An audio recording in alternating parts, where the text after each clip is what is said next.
Welcome back, dear Seekers. Welcome to another episode of Seekers of Grace. Today's conversation is truly something special. I'm joined by Ric Weinman, founder and current lineage holder of the most magical lineage in the world, VortexHealing Divine Energy Healing, whose work has touched countless lives worldwide. Known for the clarity, presence, freedom, and transformation it brings, Vortex Healing has impacted people across the globe. This is a conversation you don't want to miss. Welcome to the show, Ric. Well, thank you. Thank you for the introduction. Thank you.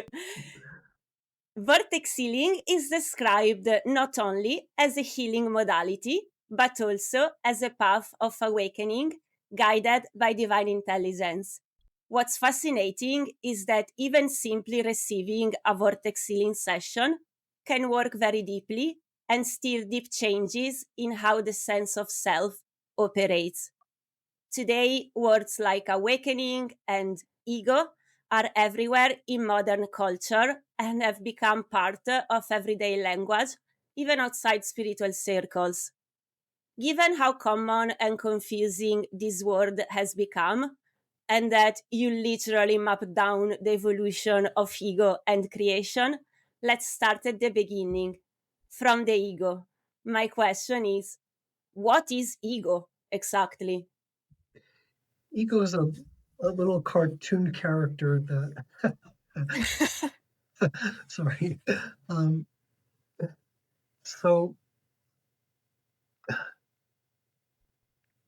the ego is basically this sort of bubble of self-referential consciousness that has its own sense of agency. And so it's like an inner identity that says me or I that's separate, and it keeps reflecting that sense of itself back to itself, which maintains the sense of like an ongoing um, uh, sort of permanent unchanging sense of self, even though other stuff changes. People will often say, I'm the same as I was when I was a child, just my body's different and this and that. But the sense of self becomes this organic, self-referential sense of agency. Um, that's on the human level. On a deeper level, there are all these different. There's this whole development of the ego from the highest dimensional level down through the dimensions that where where this sort of initial sense of I almost as a possibility becomes densified into a sense of I that can take on an incarnational path and develop into eventually a human ego. Describing that whole development would be much too complex for here. Um, but the sense of I, just to point out, the sense of I is different from the sense of me, which if your listeners drop in and they just say I, and they follow the sense of that, it's going to be different than if they say me, which is more of a it has more of that kind of self-reflection in it, and that sense of me will change over time. Like if a person is sick, their sense of me is not going to feel well, where their sense of I that's feeling that me is still going to be the same. Which, of course, takes us into the question about what does awakening mean? Exactly, that's my next question. So, onto the term of awakening, which often means very different things to different people. So, Yes. my question is, what is true legitimate awakening? One, and how do you personally know and check if someone is truly awakened and has got through at least basic awakening? Yeah, I hit them on the head and see how they react. um, so within this description, that we've mapped out of how the ego develops. For us, the core sense of that is more developed to that sense of I. The sense of me is more, how that I experiences itself in a human form. But the deeper egoic sense is not so much the emotional sense, but ego is separate from the emotional sense. Our ego invests itself in all this emotion, but it's actually this sense of I as separate from you. And on the human level, actually on the incarnational level, there's this development of what I've learned to call the core veil, which sits in the heart. And it's this energy consciousness structure that keeps reflecting the sense of I back to itself. And that's how it maintains itself. So, in traditional spiritual literature, they talk about making the mind still as a vehicle for awakening, and that works, but that's very, very hard to do. And for basic awakening, it's this place in the heart that needs to become still, which is much easier than trying to make the mind still. Because that core veil is just reflecting this sense of I, and the moment that reflection stops reflecting, that basically that becomes still, something happens. Now, a person needs to be right for that to happen. It can't just, happen, to anyone. If there's not enough spiritual development, you can't make the heart still enough. And so we define basic awakening as what happens when that stillness enables that reflection to stop, and then the core veil breaks down. The mirror in that heart breaks. And what's fascinating is that everything changes and everything remains the same. Should we go into that? I remember you opened the core veil class like that. It was the first thing you said. Yeah. So please, let's go into that, because there are a lot of misconceptions about awakening and what it means in practical. So please, if you're up for it. Excuse me. So basic awakening doesn't change the conditioning. Your mind is still your mind, your emotions are still your emotions. But the I that was invested in all that, something in that sense of I has disappeared. And so your relationship to all of that thinking and emotion and drama has fundamentally changed, which changes everything. And yet, all that conditioning is still the same. And tying back to an earlier question you had was, how do I tell? So before awakening, everything in the mind keeps reflecting back to that spot in the heart. It keeps self-referencing itself through the core veil. It's thinking, I'm hungry. That I goes to the heart. It goes to the heart, specifically to the core veil on the heart, not to like the sense of love in the heart. It goes to this sense of I in the heart.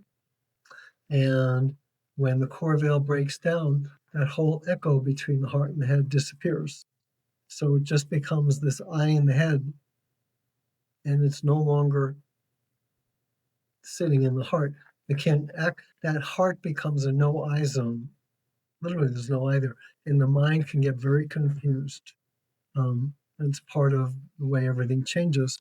So the I, there's still this I in the head that's thinking all of its stuff, except that it can feel that something has changed in the heart, but it can't understand it because it's a no I zone. It can't go there. So then if the mind gets quiet enough for a moment, that awareness drops out of the head into the heart, it turns into this experience of beingness, and then one pops back up in the head and goes, "What was that? What was that?" Um, and because it just can't understand, the I cannot understand what it's like to not be I, right?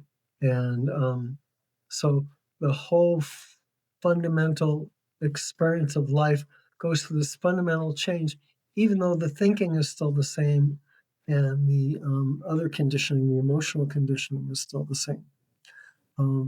Now, so for me, it was kind of like it was a bit schizoid like that, because I had this I in the head, and then I had this place of just beingness. And about a year later, I saw Adi Shanti, and I told him about my experience and said this has been going on for a year. And he looked at me and smiled and said, "Only a year?" So this is something that can go on for some time. And what shifted is eventually the mind gave up trying to understand, what was going on in the heart. It just gave it up, went about its business as if, as if nothing had changed. And meanwhile, I had this still dual experience, but the there wasn't the struggle around it anymore. It's interesting because I was listening to a rabbi teaching, and he said that most of Jewish spiritual masters agree that the biggest distance in the universe is between the head and the heart. So that made me think about awakening and the ego. Mm. And just sort of like a deepening to that, I know you already answered a little bit this question, but for anybody out there, if they are questioning themselves, have I awakened? Did I have a legitimate awakening? What would be your advice? Oh, that's a hard one because that's very subjective. I mean, they could try to sense it. The eye in the head references the heart. Um, um, so another thing that happened is that when this moved through for me, and I realized suddenly this core sense of I was gone. I'm trying to understand it. I accessed a memory from the day before where I knew my sense of I was there, right? And from the outside, well, from a distance, you go, okay, I have this memory and the sense of I is there. But if I would then zoom into that sense of I, it would just disappear. It was like I needed a sense of I in the present to be able to access, not just see from a distance, but to access a sense of I in my memories. Um, so people can do that, but it's really easy to fool oneself. So, I remember in class it was Corvale. He said, if you're asking yourself if you have awakened, the answer is always going to be no. In fact, I did ask myself, I was like, oh, and then, we got through class and I've tried, and it was sort of like, it was like an empty question in a way. yeah, yeah. So it's um, just to clarify that it's not so much that the answer will always be no, but the place in consciousness that's asking the question is not the place that's awake if awakening has happened. Haha. So then, because of the confusion between the eye and the head and the heart, the eye and the head will say, "Well, am I awake?" And that will always be no, because the eye and the head is never awake. It's just the eye and the head. Okay. But just a couple of other things along this line. So, in terms of what's awakening, because we have all these kind of fantasies about what that's going to be like, from omni omniscience, to all power, to perfect peace, and some of these things might be available at the very end of the road when one hits the totality of what awakening can be for human consciousness. Which you get in someone like Ramana Maharshi, um, but that's, very few humans are ever going to get into that place. Um, um, so for me too, I had all these expectations of what was going to happen with awakening, which is why I was another thing that fed the confusion when awakening happened. And I called a psychic friend of mine and said, is this awakening? So I asked the question too. Um, and she said, see if it persists. And it did. And that sense of I never came back. And um, now, now that doesn't mean that the ego is gone. So just to be very clear, awakening doesn't kill the ego because the ego is still operating through the mind in this self-referential consciousness, right? Um, and but one's relationship to the ego has changed. Like the ego is part of the functionality of the consciousness, and in fact, in vortex healing, we have a term functional ego, and so that ego is still there, and that functional ego, will include all this kind of emotional stuff and mental stuff. The question is, what are you identifying with, right? And so the moment that, let's say, your free spirit or your awareness identifies with this some anger that's arising, then it loses its freedom and becomes lost in that self-referential self-identity of being angry, right? The moment that you break that identity and anger is arising, but it's not you, right? Yes, so like after awakening, before awakening is like we sort of run away from pain and bad emotions. And it's like after awakening, it's more like embracing it and you Yes, almost run towards it yes, so you can make more space.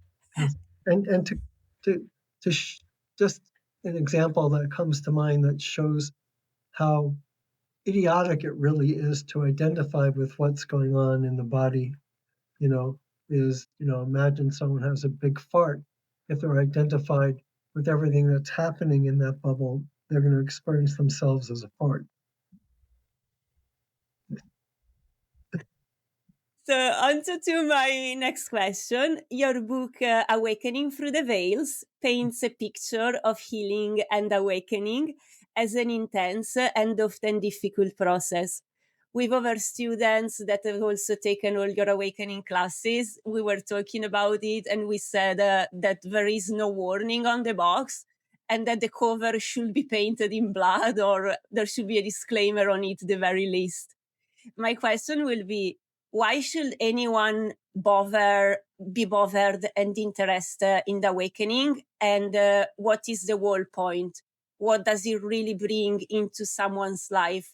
I know you already mentioned about you don't become identified with your issues and your relationships with your issue changes. So maybe, yeah, why should anyone be bothered or interested in awakening?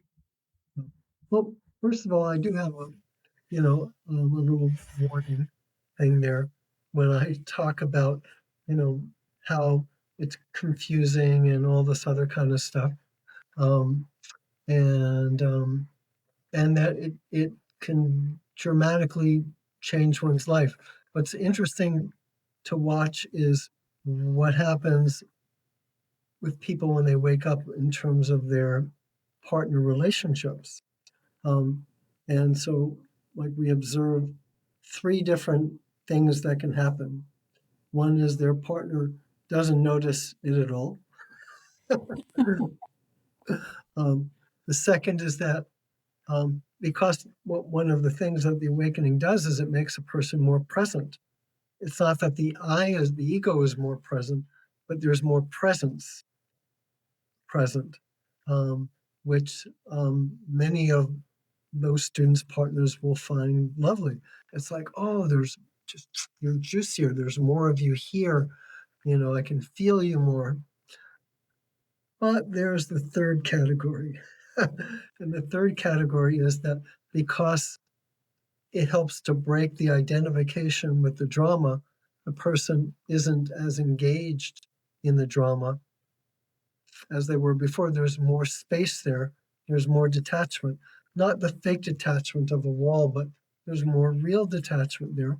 And sometimes the partners will feel as if they're the awake student has like abandoned them, or is no longer with them. Instead of noticing how much more available they are, they're focused on that the person isn't as entangled with them, on an attachment level.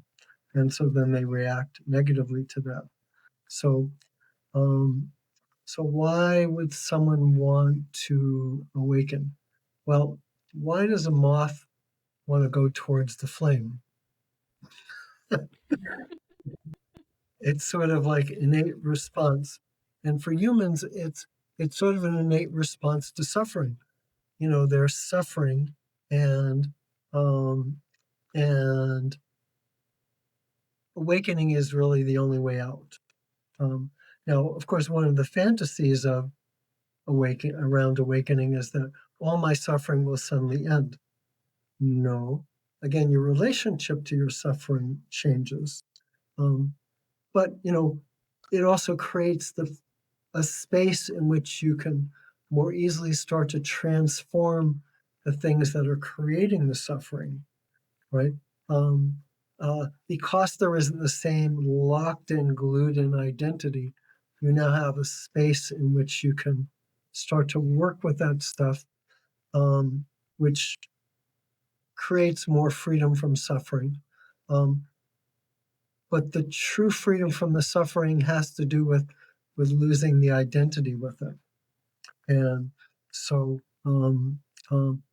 although the ego wants to get free of suffering, in the end, there's more and more freedom from suffering. But it's not that the ego has gotten freedom from suffering. There's less and less ego, and um, and so there's less and less of someone who's suffering. Mm-hmm. Thank you. And what? I would Sorry. add, though, too, sorry, that for people who have some psychic sensing ability, usually awakening will um, help that as well, because, again, there's more space and there's more attunement to what's deeper. Mhm. Absolutely. Mhm. And what does healing really mean? And how would someone recognize that healing is happening? Or why are we even healing? Um, well, I mean, the main reason for healing is that people have stuff they want to change that is, again, causing them suffering in some way or another.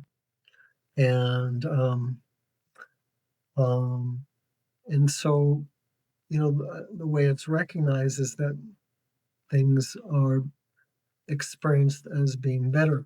Maybe the person isn't as angry or doesn't get as angry as often or isn't as sad, um, doesn't react as much, when their kid goes, why do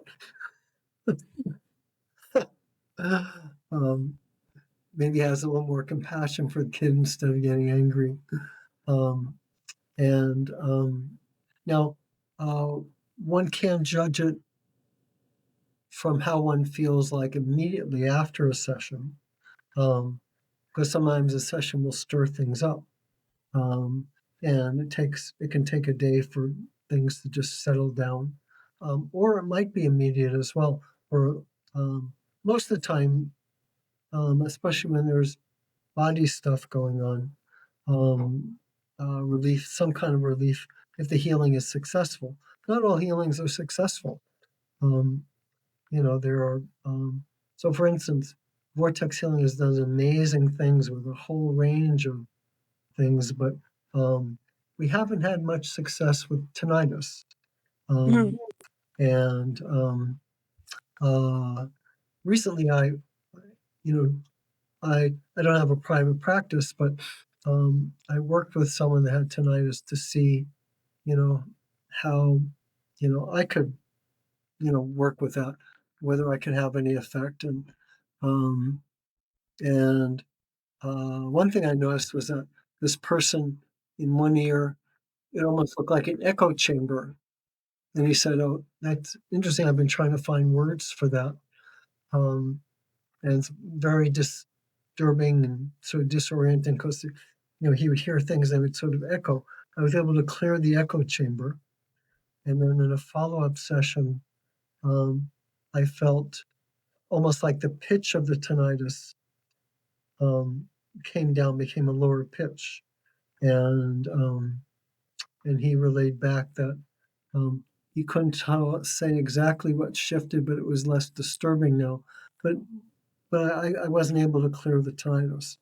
I'm still not sure why, but it's just a very tenacious condition.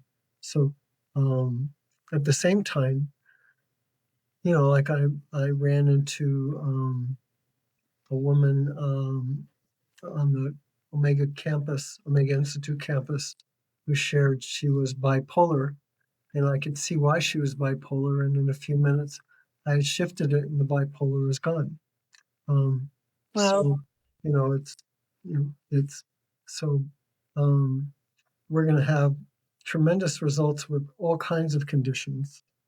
And then there are going to be conditions. I mean, you take some kind of chronic disease condition. Some of those you're going to improve somewhat. Some of them you're going to improve a lot. Some of them you're going to cure completely, and some of them you're not going to have much effect on because the thing has just gone too deep. Mm-hmm. And as for emotional consciousness, obviously, like everything is conditioning. Like, say, you're feeling anger because you grew up and your dad was a very angry person. But like, can it be deeper than that? That emotional consciousness comes from sort of somewhere else, like acquired from past lives and Yep. things like that. Yep. So the conditioning. Three sources of conditioning. One is, all the ancestral, which includes parents. So, well, first of all, we have this genetic conditioning. Then we have all of our conditioning from all of our memories from past lives. And then we have our present life stuff, which is all the identification with our parents and, things that happen to us. Although for the most part, the things that happen to us trigger reactions that are already sitting there as potentials, from all this other conditioning we have in this, marvelous bubble of self-referential consciousness. Thank you. I will open the next question with a couple of quotes from your classes. I have the best collections of your quotes, by the way. I remember them all because they really changed my life. So the first quote is every choice is a divine choice. And the other one is only freedom is truly free. This really helped me to surrender more to life, or getting triggered if the choice didn't really align with my agenda, depends how you look at it. But my question will be in regards to free will. What is free will? Do we have a free will? Did God give us free will? So, as you said in the quote, basically only that which is free can have free will by definition. So, what's free? Well, is the ego free? No, it's just a bundle of self-referential conditioning. So the ego cannot have free will. Now, the ego experiences itself as having free will because it experiences choices arising and being made. But again, where are those choices coming from? So choice arises, choice happens, but ego isn't really making those choices. Now, the ego has this whole pattern of different kinds of conditioning that tends to move things in a certain direction. But we've all had, and so what free will typically does is let that play out. So it seems as if that conditioned choice is making the choice. But that's not a choice, that's just reflex, you know. Um, um, so we've all had experiences where our tendency would be to choose one thing, but for some reason that we don't know, we chose something else. Those little windows give us, insight into, the nature of free will, that it's sitting there in the background, either allowing things to play out or moving things in a little bit of a different direction. Another way I put that sometimes is that it's fine to say that you have free will as long as you recognize that it has a mind of its own. um,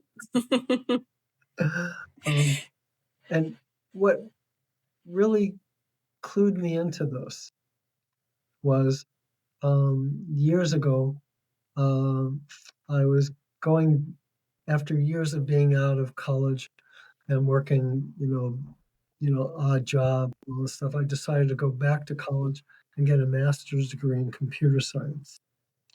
And I was taking all these courses, too many courses, trying to cram enough in to get into a master's program, like, in a semester, to get qualified.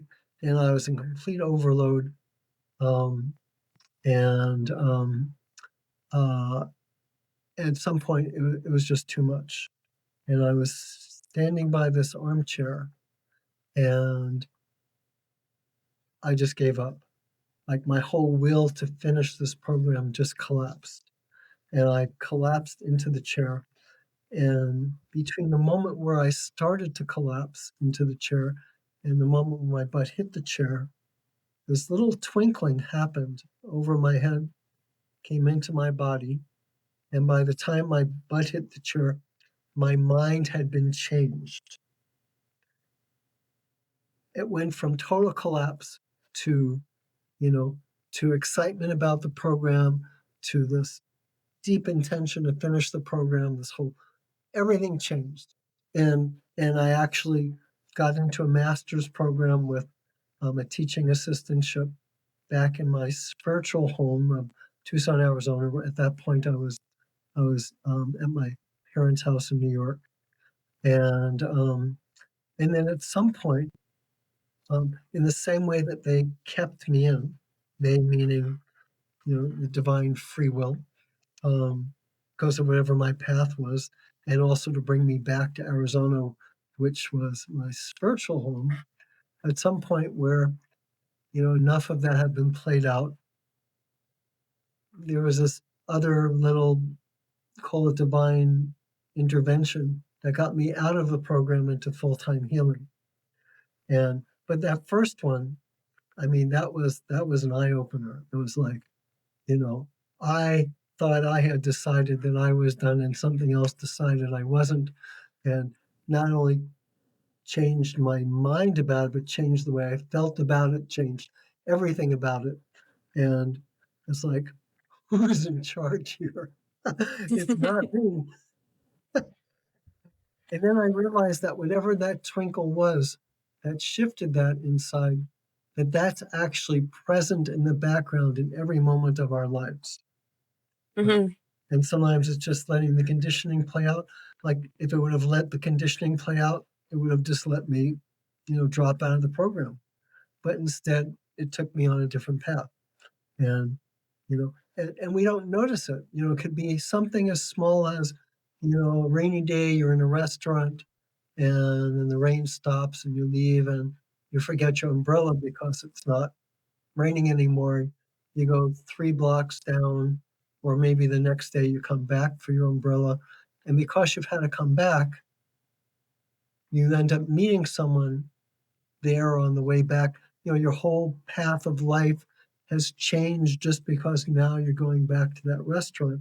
Maybe that makes you miss a car accident you would have been in if you were going somewhere else that day instead of going back for your umbrella. And you don't even ever notice it. Wow. But it's just all this little subtle stuff from the background. Now, at the same time, you know, that way of looking at things can make it look like everything is predestined. And I don't see it that way. I just see it as divine free will is unfolding in the present. And in the present, certain things become defined in the future, and other things are yet to be determined. It's it's like if you're writing a book, you might have certain things in mind that are going to happen, but what happens in between and all these other things are happening in the book, you figure out as you're going along. And um, um, and even things that seem to be determined now for the future, divinity has the freedom to change that at any point because it's free will. Thank you. That was fantastic. My next question will be, death is something that scares many people, but also fascinates them. Hopefully, you're not tired of being asked this question. Every class I took with you, someone asked this to you. So here is once and for all. What happens when we die? Like, we take our last breath. What is going to be our experience? And is that going to be the same for everyone? Does it change once people have awakened and completed their incarnational journey? So there's this story of this couple that die and they go to heaven, and the angels greet them and say, "Let's give you a tour." And so giving him a tour, and it says, this is these are your living quarters, and you know, and it's a gorgeous place with everything you could want.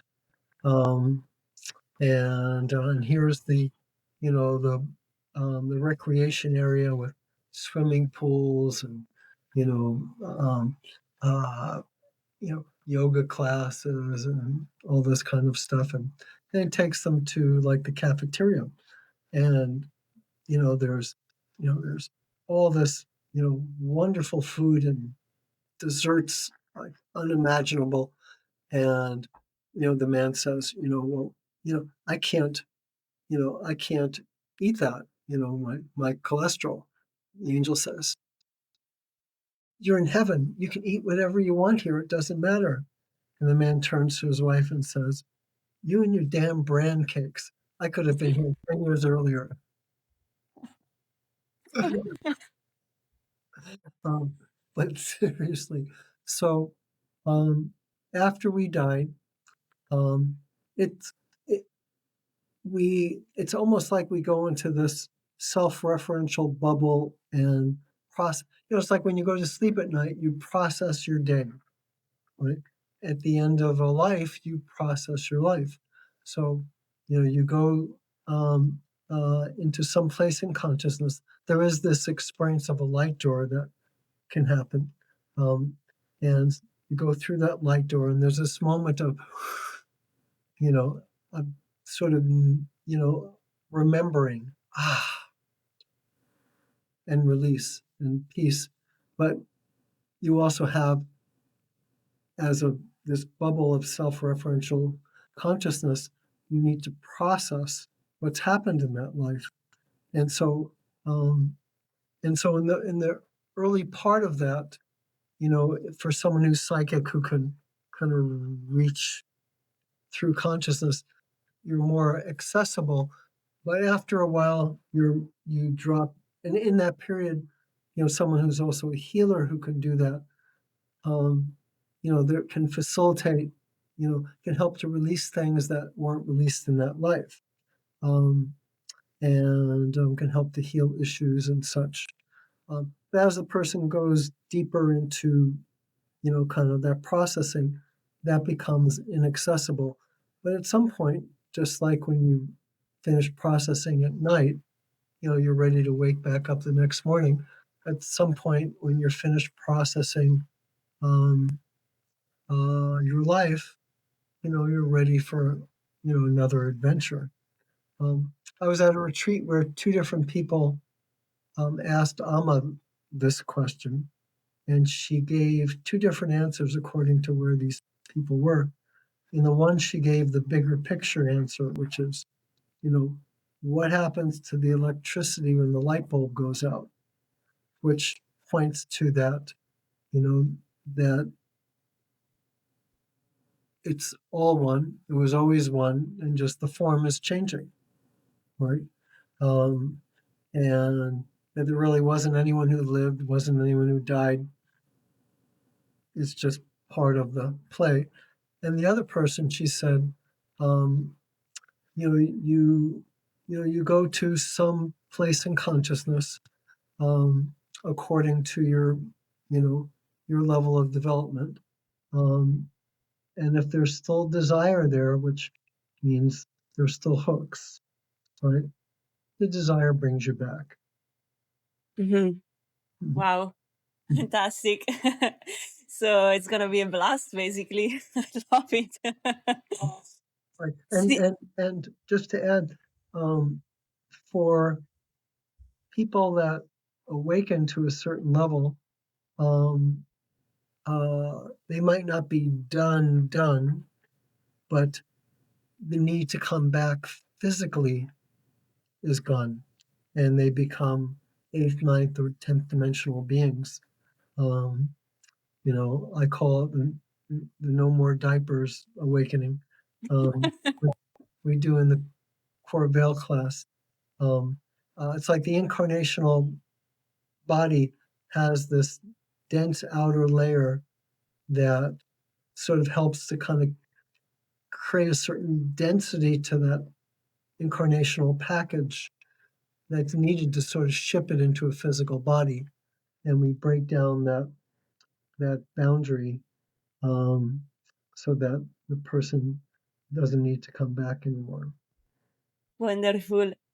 Since the show it's called Seekers of Grace, what actually is grace and why do we need it? What is grace? Um, well, one way of looking at grace is that it's divine love. Um, uh, it's the way, um, let's say you've done something bad to a friend um, and you go to them and ask for forgiveness, um, and the person truly and honestly opens their heart and forgives you. The feeling of having been forgiven is this same feeling of feeling grace. It's like something that's given to you beyond anything that you deserved or could insist upon, or you know um it's really different than your friend goes, oh yeah, okay, I forgive. But the friend goes, yeah, I know you didn't really mean it, I love you, and all that pain that's been sitting there from what you did just releases. It's like a blessing. Like grace Mhm. is like a blessing, and grace is there actually all the time, because that blessing is what gives us the ability to experience life in the way that we're experiencing it. Every Mhm. breath we take is grace, um, but we don't always notice it. Thank you. We take it for granted. It's like a fish not noticing that it's wet. But grace is the fabric of the universe, basically. Thank you. The next question is a bit of a big one, so any insights on that will be appreciated for the time that we have left. So many of us spend our lives asking the big questions like why are we here and what's the meaning of life. My question will be how was life created and what is the whole point of our existence? What's the what point? What's the point of life and of Um, our existence? so first of all, we got to come back to the big picture, which is, when um, someone asks, what is the point of my existence? The question is, who is that my or me that's asking the question, right? So you can't really answer the question without knowing who's asking the question. And the thing is, there is no real who that's asking the question. There's a particular way that divinity has expressed itself into creation that has become this form of a person that's experiencing itself as separate, which is this absolutely miraculous event. That's something that is completely non-separate, that can never be separate from anything else because it is everything that is, can enable itself to have this experience of being a separate someone. What a miracle, pure magic, right? And so, so in terms of meaning, meaning is something that is something that the mind wants as a concept. I want to know what my life means. So it's the ego is looking for an egoic answer, right? It's looking for a concept that it can put as a label on its life, um, and but so, for instance, if a person is feeling in love, that whole question disappears, right? That's so true. Right. There's no, they're not looking for anything outside to give their life meaning. They're experiencing the meaningfulness through the experience of love. And um, so it's only a valid question when we're not, it's only even a question when we're not actually experiencing what life is about. Right. So divinity is just having an experience in the end of the day, pretty much. Yeah, it's having this experience of not understanding itself. And in that moment of love, it knows what it is, which is love. And so the question just disappears. Thank you. What do you think is the most important question a person can ask themselves? Would be, who or what am I? Mm-hmm. Thank you. And if divinity could give us a message right now, what will it tell us? I don't know. Everyone's got to ask that question for themselves. See. But if you're asking if, what message I could give, you have to give me a moment.